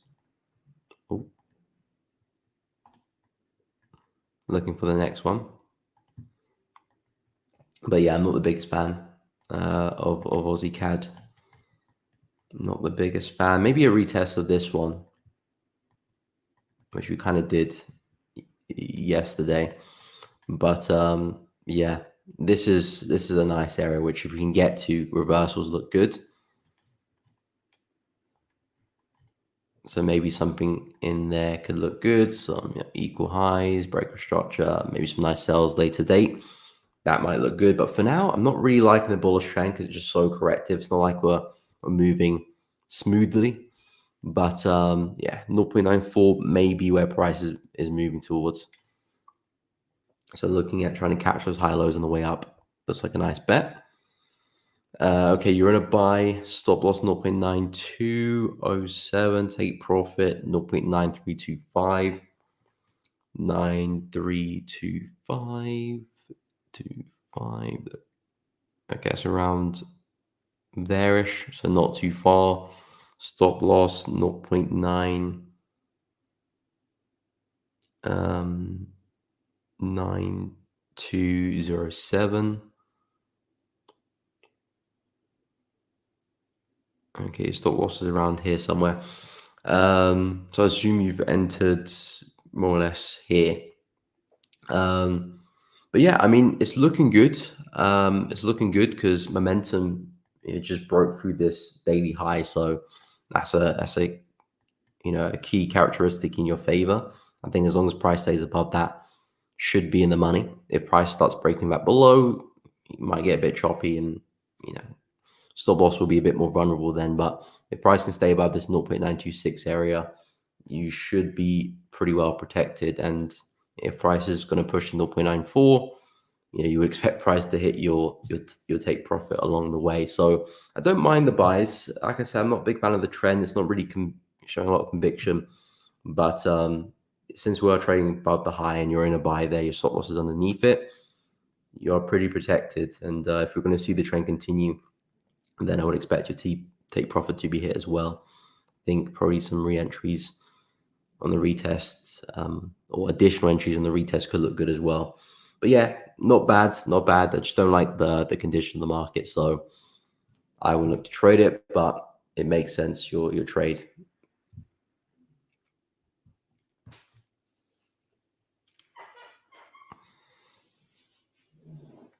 Okay, you trade whenever you see a valid setup, but no more trades than 3. Okay. Okay, so 15 alerts go off, no more than 3 running positions. Makes sense. I mean, again, that's the risk management coming in, because the eagerness of us traders. If 15 alerts go off, you're kind of thinking, maybe I should take all 15. Even if you were taking 1% risk per trade, you're still risking 15% of your account. If you take all 15, if you're taking 2% per position, you're looking at 30%. And if they all fail, it's a pretty big chunk to lose in one go. So yeah, I mean that's smart in terms of thinking about your exposure to the markets as well, and of course not having a lot of things to manage and look on by taking 3 trades at maximum. So yeah, I like that. For me, it's probably I don't necessarily have a maximum because I'm never in too many trades at once. But my rule is if I'm going to take a trade, it needs to be not correlated with the current trade I'm in. And if I am in a trade and it is correlated, that needs to be at least risk free before I can take the new trade. So that's kind of my rule.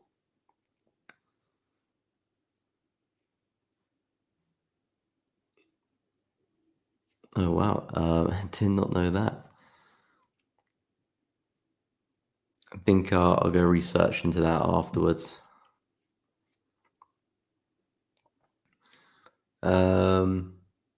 Okay, 1 or 2 a week max these days. Again, that's a healthy amount. You're not looking to put too much onto to your plate as well. As long as you're focusing on good opportunities, that's the most important thing.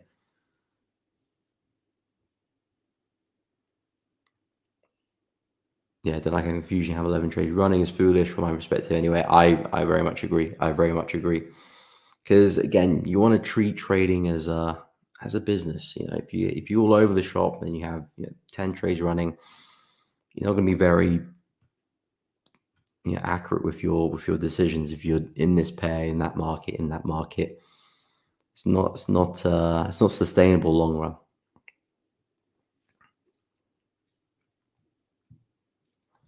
Yes, I do have an open trade. I am in pound yen. I've entered some shorts this morning at 10 a.m. UK time. On that candle close there. Yeah, really big stop loss, 465 pips to be exact.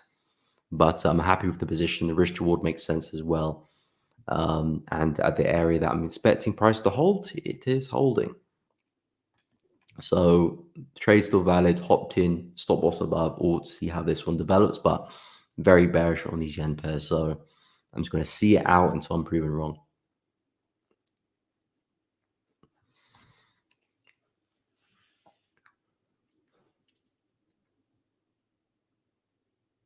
Wow. 1.5 billion in today's money and gave it all back. Damn, I didn't know that part of the story. Wow. He made it 3 times and lost it all every time. Damn. Damn. Yeah, that's an interesting read. Not just in terms of making the 1.5 bill or 100 million in those times, but losing it 3 times. That's insane as well. Yeah, I've never read. I've researched into him a while ago, but I've never read anything detailed. And I didn't know that he killed himself. Damn, that's pretty dark. I mean, yeah, that's the one side of trading that no one. I mean, people do speak about, but not a lot. There, because of course we're managing finances here, and you make a wrong move, you can make some big mistakes, especially if you're kind of all in as well. With money you can't afford to lose. If you lose it, well, you can't afford to lose it. You're not going to be in a good place if that's the case as well. So yeah, the key thing with trading, even just in terms of your performance, you'd be so much better off in trading if you're trading with money you can afford to lose. You'd be so much better off because your decisions will be a lot clearer. You won't be so emotional. If you're in a bit of drawdowns, like, oh no, I'm losing my money. Yes, you are, but it's not gonna. You're not gonna have to sell your house to make up for it. But yeah, there are some dark stories of trading. I'm not gonna lie. I think as long as you just make sure that your goal of trading is to be here in the next 10, 20 years, if that's your goal, you'll make the money along the way. But if you just be sustainable, you'll put yourself in the best place to thrive.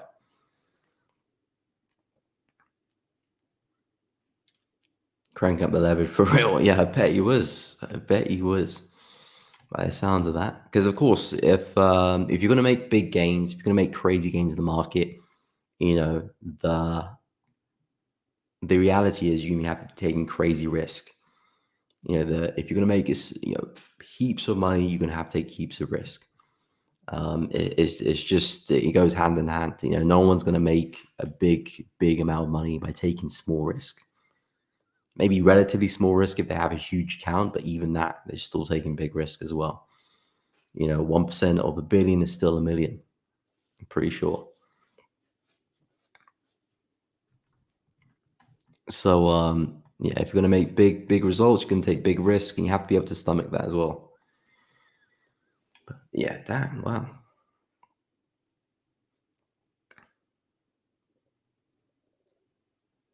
Trade. Okay, yeah, I've heard of that. Out the window during the 1921 crash, apparently.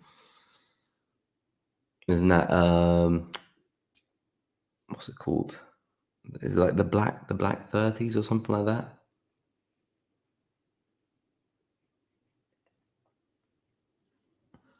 I forget how they call it, but yeah.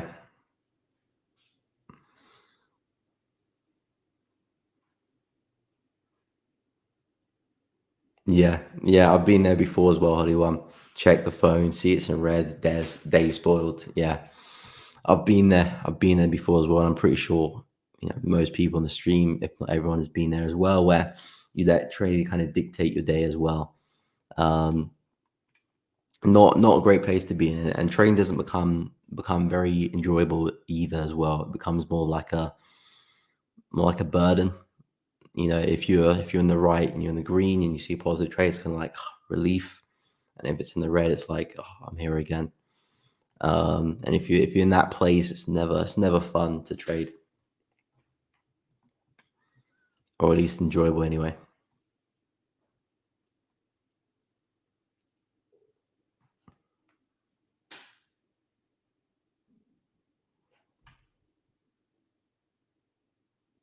Okay, you got trading through crypto. Okay, so I've always follow loads of crypto accounts on Twitter on there. Wow, damn. Yeah, that's really sad to be fair. Yeah, of course, of course, of course. Yeah, because again, I'm just here, trading. You don't really, think about that really. That trading can go wrong that big that someone could do that. Yeah, I mean,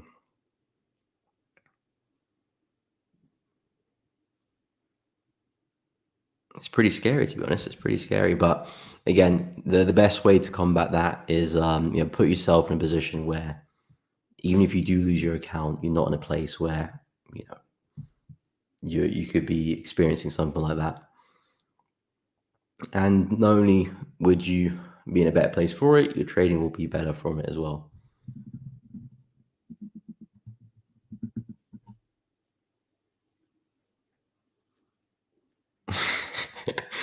You stop as much visiting your job center to get work.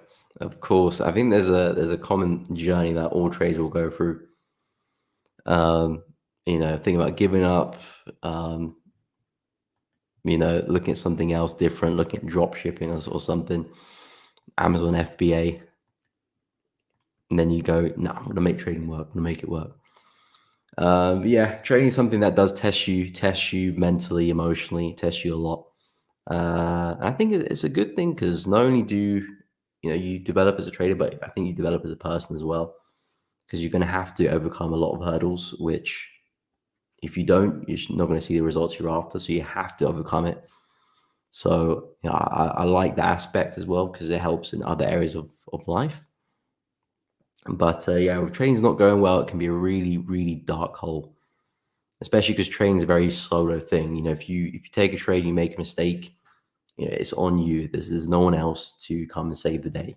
It's on you, and you punish for it because you lose money as well. So it can be very unforgiving, and the market doesn't care at all about you either. You could make 50%, the market won't care. You could lose 50%, the market won't care either.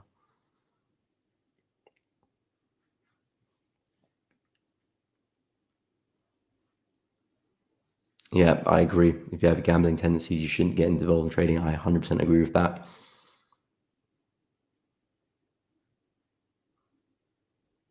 Yeah, in one trade. Yeah, it can take everything, everything. And I don't know if this is a thing as of today, but I know a lot of brokers that before, you know, you can get slipped very, very badly, and you could actually end up owing the broker money. So, for example, if you had like, let's say, $1,000 in an account, and then you blow the account, but because maybe there was a really aggressive news that day that blew your account, you could actually be slipped negatively and have to, you might have lost $1,100. So you would have to owe the broker that $100 as well, on top of losing the 1,000 you had in your account, um, which is not great at all.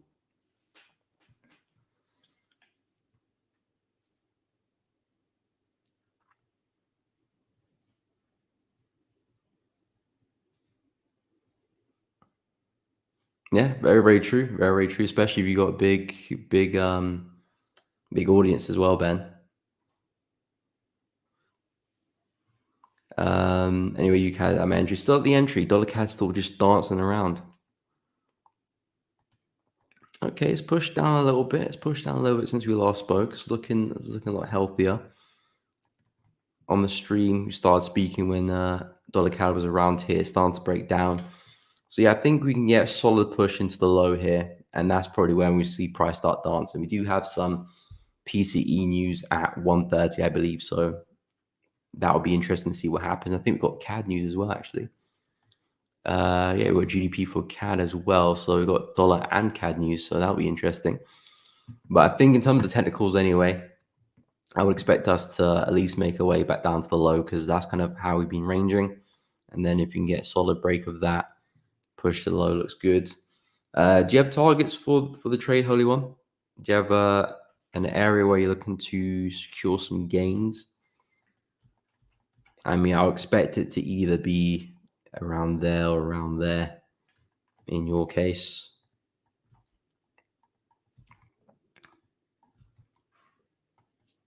But yeah, dollar CAD's pushing into a nice area. It's reacting pretty well, I'd say. And yeah, I'm just being very bearish on USD. So any market, I'm just expecting that to push. How is USD doing anyway? Okay, it's trying to break the low. Again, I need price to really commit to the downside, because even if we get like a close like here, because this candle's about to close in 6 minutes, if it closes there, doesn't really mean too much, really. I mean, the key takeaway really is that we're still forming these lower highs. So the market is still slowly progressing to the downside. And as long as we keep that up, we probably will just continue to break lower. But yeah, this support level is still kind of at play. So we need that to really break first, and then that's when the floodgates will open. And we can probably see that move back into 99.6. And that, of course, will help out dollar CAD to the downside as well, as long as CAD is not too weak too. But yeah, I do like the dollar CAD position.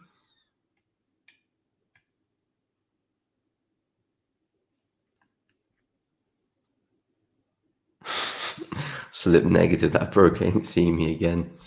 Yeah, I know. Tell me about it. I've definitely heard some stories like that in the past.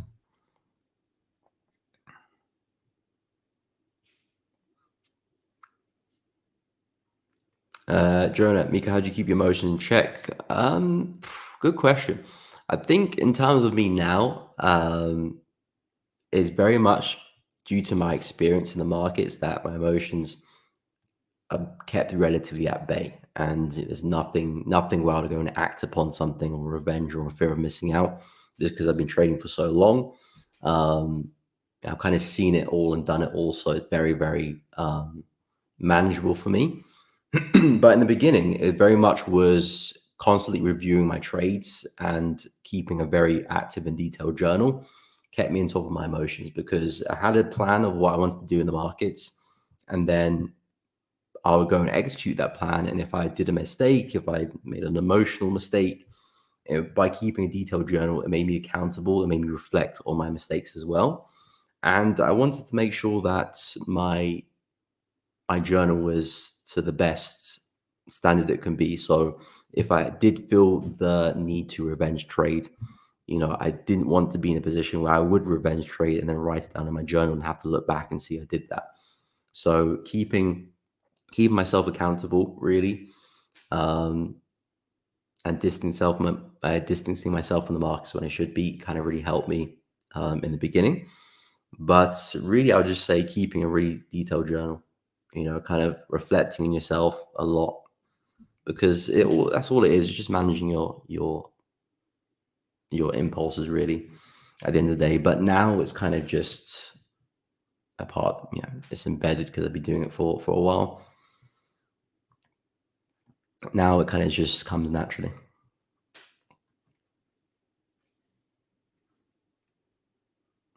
Yep, I remember that, the CHF one as well, in 2015. Really big move. Really big move.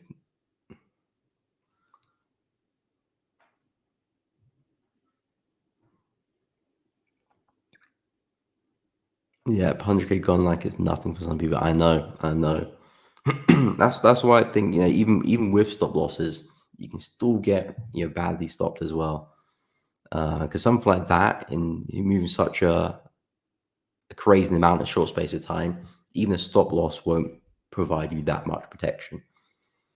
As well, it will help, of course. It's better to have it than not have it in that sense, in that scenario. But you could even use a big chunk with a stop loss as well. So yeah, any money in a trading account is always at risk. If you're in the market, it's at risk. Your trading account is not a bank account. It's different from that.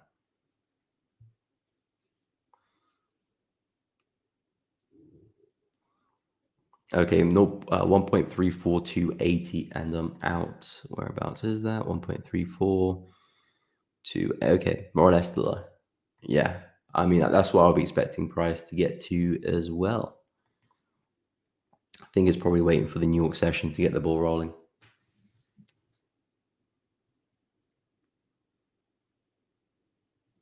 Euroseat Chef, 6 November 2011.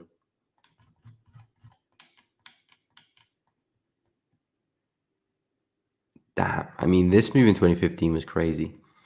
But what's 2011? Okay, this move here.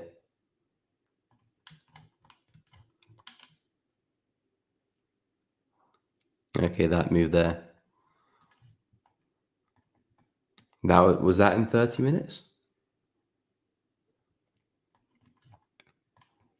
But this is insane. I mean, on the flip side, imagine if you were short here. I know a lot of buyers got wrecked, but imagine if you were short with no take profit. That would be amazing.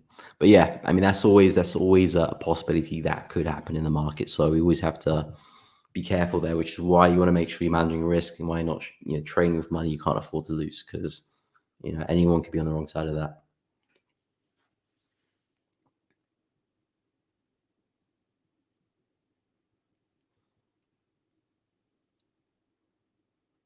Okay, you do hold trades over the weekend, but not sure about this one. Okay. Yeah, it's always a bit of a sticky situation when you're holding trades over the weekend and it's at your entry price. I like holding it if it's like way into profit. I mean, I say that, but GJ, I'm holding over the weekend and probably will still be around my entry price. But this one's got a pretty big stop loss, so I'm not too worried with that one. But yeah, short of no TP, that would be a great trade.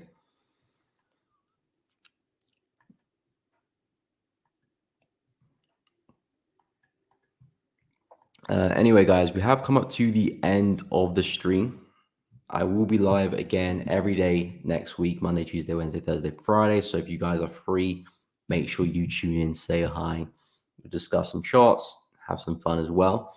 If you haven't joined the Telegram and the Elevating Traders Discord, go and do that. The link to the Elevating Discord is at the top of the chat, and Telegram is linked in the description as well. I will post opportunities there, and if I do take any other trades, I'll let you guys know in there as well. But guys, thank you so much for tuning in and chatting with me. Really do appreciate it. Before you leave, make sure you do drop a like and subscribe to the channel if you haven't done so already. And of course, make sure you do hit the bell so you don't miss out on any streams or uploads in the future. But guys, really do appreciate you tuning in with me. Have a great Friday, a great weekend. I'll be posting my analysis on the weekend as always. So check it out if you guys want my opinion for next week's price action. But nonetheless, guys, have a great week, and I'll catch you all on Monday.